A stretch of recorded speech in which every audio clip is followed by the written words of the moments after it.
नमस्कार दोस्तों। आज के इस वीडियो में हम भगवद गीता के अध्याय 4 श्लोक 32 पर चर्चा करेंगे।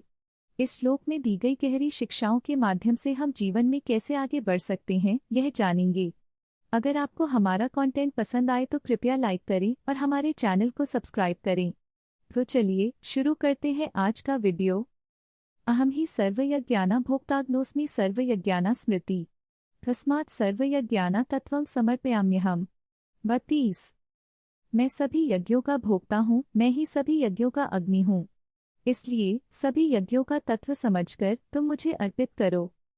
इस श्लोक में भगवान श्री कृष्ण यह स्पष्ट करते हैं कि वे सभी यज्ञों का भोक्ता हैं। यज्ञ का अर्थ केवल अग्नि में आहुतियाँ देना नहीं है, बल्कि यह मन, वचन और क्रिया से किया जाने वाला एक समर्पण है। जब हम अपने सभी कार्यों को ईश्वर को अर्पित करते हैं तो हम अपने जीवन को एक उच्चतम उद्देश्य की ओर ले जाते हैं।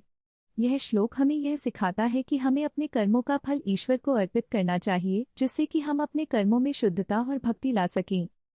एक बार की बात है, एक छोटे से गांव में एक गरीब किसान रामू अपने परिवार के साथ रहता था। रामू बहुत मेहनती था, लेकिन कई बार फसलें अच्छी नहीं होती थीं। एक दिन उसकी फसल पूरी तरह से बर्बाद हो गई। रामू बहुत दुखी था। उसने सोचा, अब मेरे बच्चों का क्या होगा?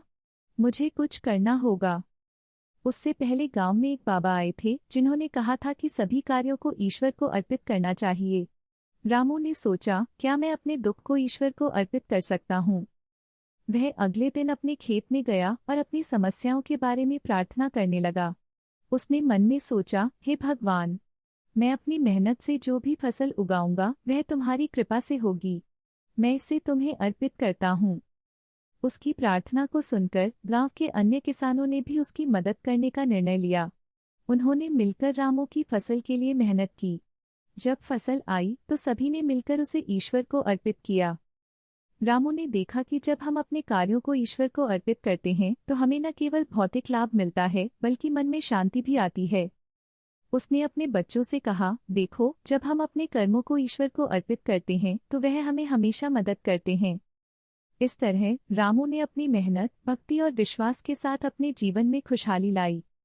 इस कहानी से हमें यह सीख मिलती है कि जब हम अपने कार्यों को ईश्वर को समर्पित करते हैं तो हमारे जीवन में हर चुनौती का सामना करना आसान हो जाता है। अगर आपको यह कहानी पसंद आई हो तो कृपया लाइक करें और हमारे चैनल को सब्सक्राइब करें। ऐसे और भी प्रेरणादायक वीडियो के लिए जुड़े रहें।